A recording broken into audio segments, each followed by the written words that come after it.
To some, he is a potentially good heavyweight. Let's see what Dave Bontempo has to say about the Butterbean.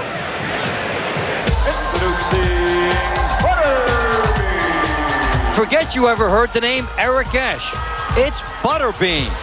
The 300-pound-plus Jasper, Alabama heavyweight made an unorthodox trip to the pros. He advanced through the Tough Man, where he was twice a national finalist. His size and expression were intimidating. Butterbean's menacing barroom brawl style became the symbol of the Tough Man. He became a fan's favorite. But now comes the hard part. Stylists have been able to jab Butterbean. Kenny Myers, who was 3-6, did everything but get a decision over Butterbean last month. He exposed Butterbean's weaknesses. Fans booed the call. Now Butterbean needs some dramatic knockouts.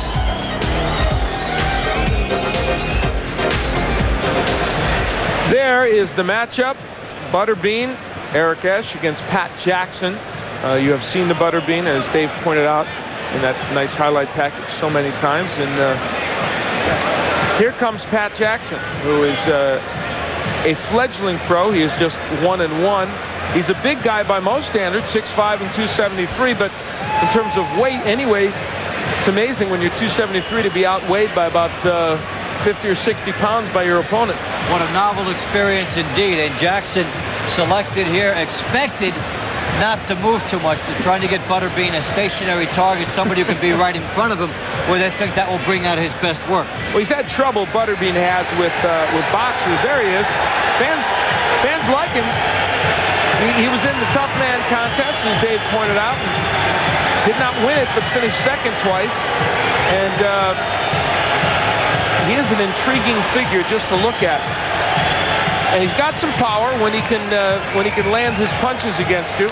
He mentioned he's had trouble with boxers. Decked in patriotic garb, as is Art Dorr, his handler. And there's Murray Sutherland, who is his trainer, former great light heavyweight. And one thing when you're making the transition from a Tough Man into the pro ranks, that is one pretty legitimate credential to have a trainer of that magnitude and that type of discipline in your corner. Murray Sutherland knows quite a bit. All right, so the Butterbean is getting ready to go here. And let's go to the center of the ring for Bobby Stevens.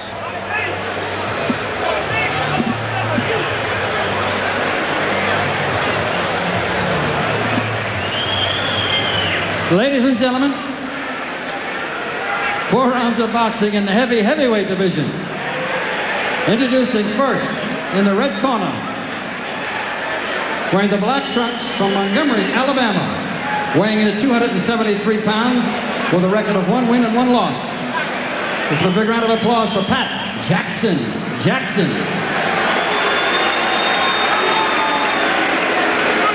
And in the blue corner, wearing the red, white, and blue trunks, also from Montgomery, Alabama, weighing in at 315 pounds, with a professional record of 11 wins, no losses, 7 by knockout.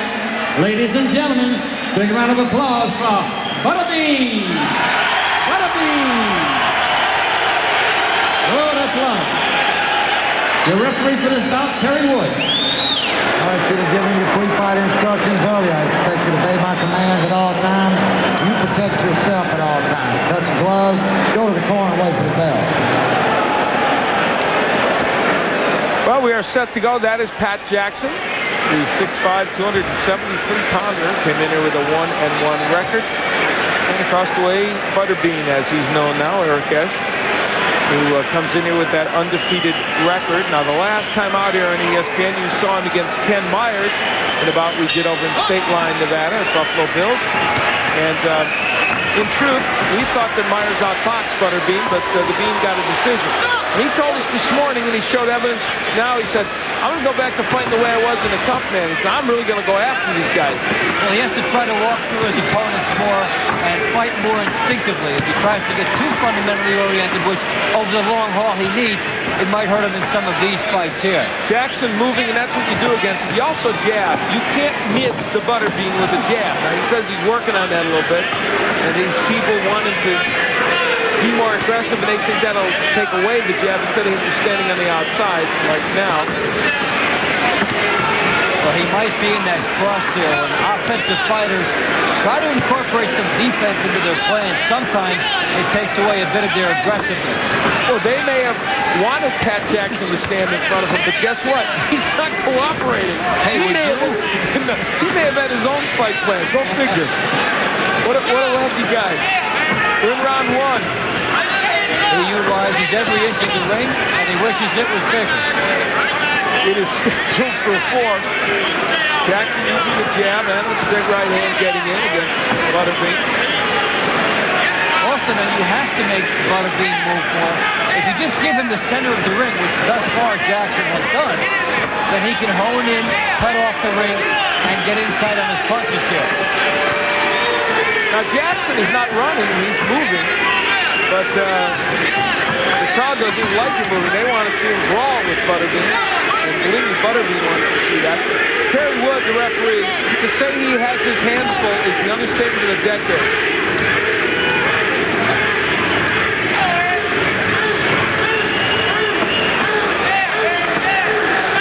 Crowd support for Butterbean, as you heard. Butterbean tried to dig the body there now. Jackson stood up there. Nice right hand by Jackson. Well, so far in this first round, Jackson has landed the jabs, the straight right hands, an occasional hook, and Butterbean's had a hard time getting on the inside. But then we said that in the Myers fight, and it didn't seem to matter. So we'll see. Didn't matter in the scoring anyway. And there is some, I think, some puffiness underneath the left eye of Butterbean. He was cut a couple of fights ago. And that kept him out of our fight in Palm Springs. But Jackson is moving here, but you get the sense he better not stop, better not get tired. So, round one anyway is a round in which Pat Jackson is able to box against the Bean, keep him at bay, and land some punches. I think he won it. Every time.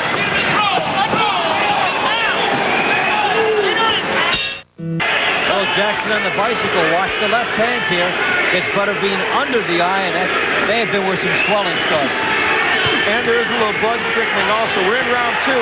And they told Butterbean in between rounds, Murray Sutherland said, go after him, punch like a maniac like you did in the Tough Man contest, and that's what he's doing. And now he is in his element as he was out landed in that first round. When Butterbean does that, he'll be in his element.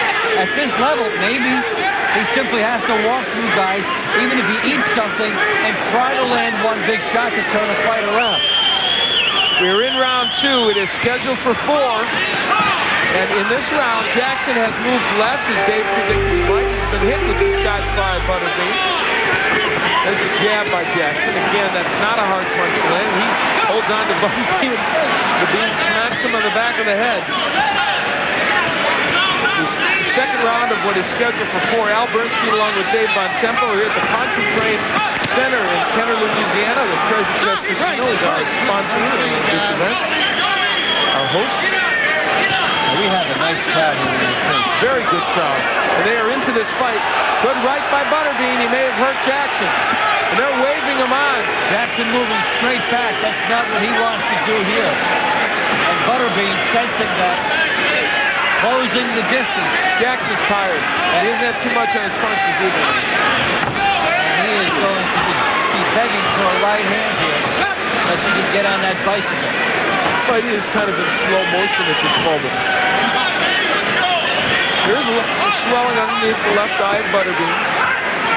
His jab's not much. Bean comes in with the overhand right. He just missed with it there, but if that punch is there a little bit later on, he will be scoring with it.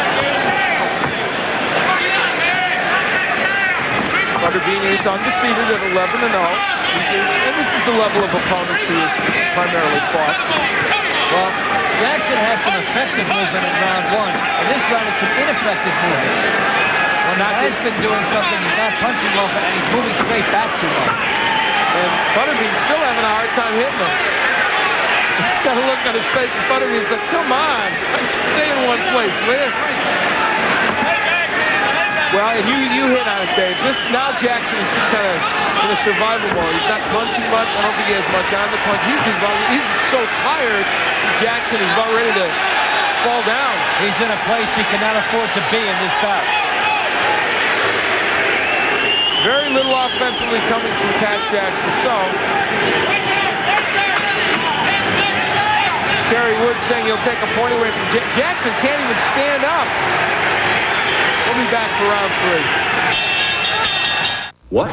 Middleweight champion, now campaigning as a light heavyweight, takes on Dominic Carter. We'll have lots of fan support here in Kenner, Louisiana. That's still to come in our main event, so don't go anywhere.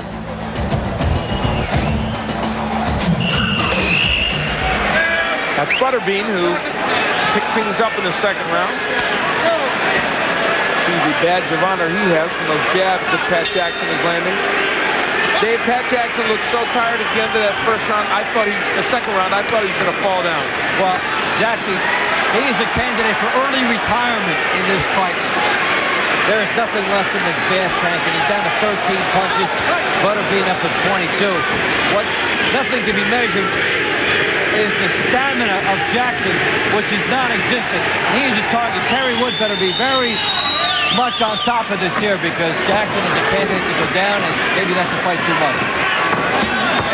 A lot of holding by Jackson. He will get a point taken away because Wood has already given him a caution about that.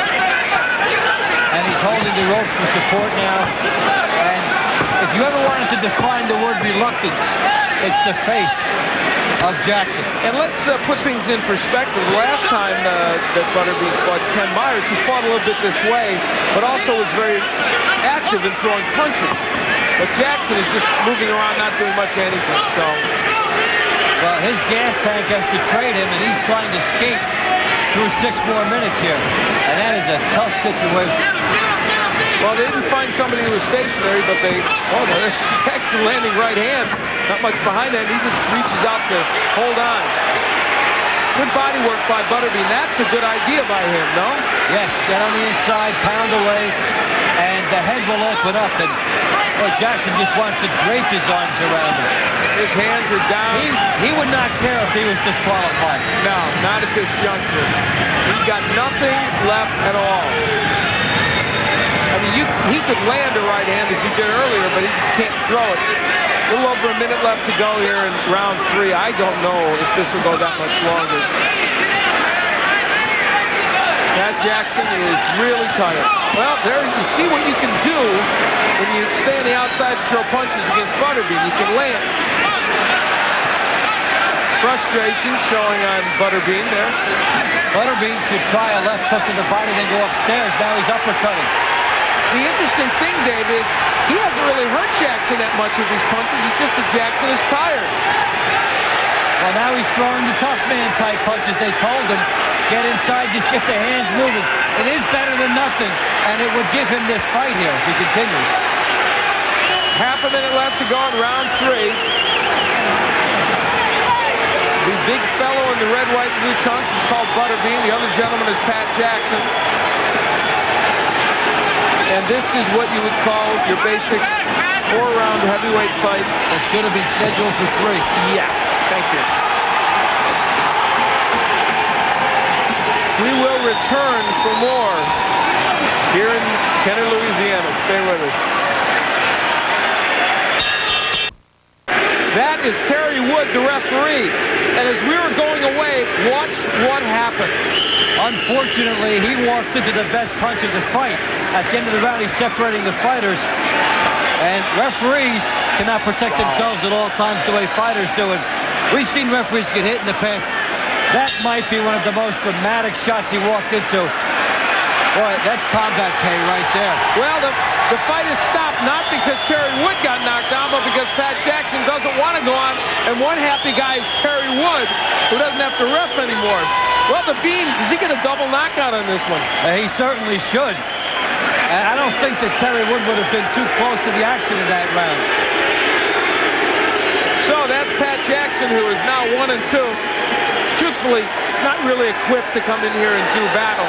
But nevertheless, he was the guy that took the punishment from this man, the Butterbean. Well, crowd loves him here. He landed 37 punches in that round on Jackson, one on the ref right after that. And referees have to come in right after the bell. You wonder why that doesn't happen more. Thankfully, it does not, but you can see how it would. And look, I mean, he's got a welt on the side of his face. And, you know, it does. This is not even something to joke about at all, because it shows you that referees have to have courage. Because he's a small man, Terry Wood. He would never in his life be fighting men this big. It's not like even like he was hit by a bantamweight. Well, there's Butterbean giving him a little hug, which is nice. Well, 315 pounds hitting you like that after the bell. When you don't expect it. It's not even like you're protecting yourself. Well, in any case, Butterbean gets his win. These fans here seem to enjoy him. Bobby Stevens is in the center of the ring. Failing to answer the bell in the 4th round results in a technical knockout for Butterbean. Let's hear it. Butterbean. So Butterbean, Eric Esch gets his 12th win as a professional against a somewhat reluctant Pat Jackson, but it is a win nevertheless. Dave Bontempo will be back to schmooze with the Butterbean, so stay with us. Pontchartrain Center here in Kenner, Louisiana, just outside New Orleans, where we saw Butterbean get his 12th win as a professional, but one of the oddest moments came here where he landed his most solid punch of the fight, unfortunately, to the head of Terry Wood, the referee. And Terry went down, and why not? He was hit by a 315-pound man, but he got up. Thank goodness he seems to be okay, and Terry takes a pretty good shot. That's Butterbean. He also beat Pat Jackson. Let's go up to Dave Bontempo. Okay, thanks, Al. Butterbean once won 4 fights in a night in the Tough Man. Tonight he won 2. Were you trying to tell the referee to stop the fight there, Bean? Well, not exactly. He just got in the way, just like Tough Man. Somebody gets in the way and they go down. It wasn't intentional, but it happens. On the overall performance here, now take a look at it. Take us through it here. There's the monitor. You're a little surprised he was in the picture there. Yeah, I didn't hear the bell, and I was going to knock him out. I was hurting him with everything I was throwing, and I was going to finish it off for the round ending, and apparently it ended a little sooner. All right, now, Butterbean, we thought you might fight a guy here that might be stationary, and at 273, it seemed like he would be that way. Are you surprised he moved as much as he did? Not after I hit him in the body. He knew better to move. I mean, it's going to happen. We're working more and more in the gym on bigger rings, and I'm going back to Tough Man. I ain't messing with this boxing stuff. I'm going back to Tough Man style, and just keep on him and throw a lot of punches, and they just can't keep up. So you figured the instinct is a better way to do this. Just go with what's natural for you. That's right. I tried a couple boxing. I fought 3 fights last month. Went to a little more boxing. It didn't work for me. I'm going back to Tough Man style, just wide open. And they ain't going to hold up. Nobody. Okay, Butterbean, congratulations on this effort. We'll see you again very soon, of course. Now we'll try to bring referee Terry Wood in here. Terry's coming around. All right, we'll come around the other side. First of all, Terry, how are you? I'm just fine, just fine. Well, referees get combat pay. You must get double pay for this tonight. No, I wish I did, but it goes with the territory, Dave. If you get in that ring, you're going to get hit. Quickly taking us through there, what happened? You went to break the fighters? Well, I heard Russell, the timekeeper, give the 10-second count as I got close to the boxers, which you'll do at that time, and thrust your hand between the boxers when the bell rings. And that's what I did, and they were in the heat of the battle, didn't hear the bell, and Eric caught me with one. Well, we're certainly glad to hear you talking okay. Nothing's broken. You're going to continue tonight. Absolutely. All right, Terry Wood will stay in the lineup. Let's take it back now to Al Bernstein. Well, Terry's a trooper. He is going to continue on the rest of the evening. So will we. We've got more when we come back. Boxing is a tough sport to follow sometimes, so we're going to take different weight divisions each week and help you understand the champions and some of the things going on in these weight divisions. Well, the heavyweight division generates most of the attention, most of the fan interest, the big money, and all the court suits. Well, where does that leave everybody else? There are so many other good divisions, so many other tremendous fighters. So we're going to start focusing on them because, hey, you can only have 7 champions, right? The way the organizations have exploded, you might see 4 and 5 very good fighters in every division. So let's take a look at some. All right, and we start out this evening by taking a look at the junior middleweight division, which happens to be one of the few divisions that has 4 Americans, 4 United States fighters as champions. And as you look down that list, Dave, there are some extremely good fighters there. Obviously, Terry Norris and Paul Vaden and Verno Phillips. Carl Daniels, not quite as well known. This is a good group. Yeah, and it's a group that you could see these guys going after each other at some point to make it very nice with each other. You've got 4 guys, drum up some interest. Norris, of course, the victory over Sugar Ray Leonard, some interesting fights since then. Nice division, and that's a sweet weight class, too. 154, a lot of great fighters through there through the years. Just a little bit below middleweight, above welterweight. Very exciting division. All right, and in fact, something very rare is happening in that division. On November 4th, there's going to be a fight, one of the undercard fights, a very good undercard, I might add, on the undercard of Mike Tyson and Buster Mathis in Las Vegas. Terry Norris is going to fight Paul Vaden. And we don't see titles unified too much, and it's especially interesting to see Terry Norris in a very tough fight. It certainly is, Al, because Terry Norris might be the best one of the group. Let's take a look at him now in previous actions. Here's a guy with tremendous hand speed, good foot speed. We mentioned the victory over Sugar Ray Leonard. The fights with Santana, he kept getting disqualified, but certainly got it right. And look what he's doing to Meldrick Taylor. You don't do that to Meldrick Taylor. Obviously, the very good speed and the hand-to-eye coordination. And that was him coming back against Simon Brown after he had lost to him. He'd had his troubles with Luis Santana and being disqualified, but now Terry Norris feels he is back on the beam. Well, we know a lot about Terry Norris, but a fighter who has kind of burst on the scene is Paul Vaden, who is quite a challenge to him. He should bring something to the table. A southpaw, he beat Vincent Petway, also an amateur champion. And again, one of these guys who hasn't gotten a lot of publicity. So when you see upsets and you wonder, where do these guys come from? They're all floating around there. They don't have the big publicity, but they're very good fighters, and that's an excellent fight. All right, and we really look forward to that on November 4th. That should be very, very good. We also look forward to our fight next week here on Top Rank Boxing. Stevie Martinez against Emmett Linton. That should be a good one. Contention, he is in contention, on the verge of getting a title shot in the junior middleweight division. And Emmett Linton, who is a fine amateur and now is a very good professional. That is next week here on Top Rank Boxing. This was Ringside Report. Dominic Carter. Should be a good one. We'll be back.